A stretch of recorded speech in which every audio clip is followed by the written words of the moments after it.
भारत की कूटनीति बढ़ रही है नई ऊर्जा के साथ। प्रधानमंत्री नरेंद्र मोदी 15 से 18 दिसंबर तक जॉर्डन, इथियोपिया और ओमान की यात्रा पर होंगे, जिसका मकसद द्विपक्षीय संबंधों को और मजबूत करना है।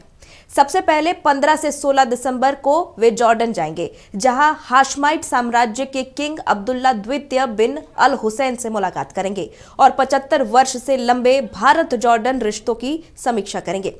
साथ ही क्षेत्रीय मुद्दों पर चर्चा करेंगे।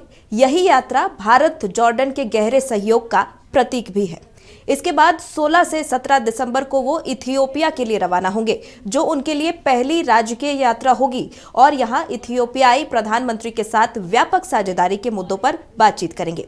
यात्रा के अंतिम चरण में 17 से 18 दिसंबर को वे ओमान जाएंगे, जहां सुल्तान हैथम बिन तारिक से बैठक करेंगे और दोनों देशों के बीच व्यापार, सुरक्षा, ऊर्जा और समुद्री सहयोग जैसे क्षेत्रों में साझेदारी को और सुदृढ़ता मिलेगी।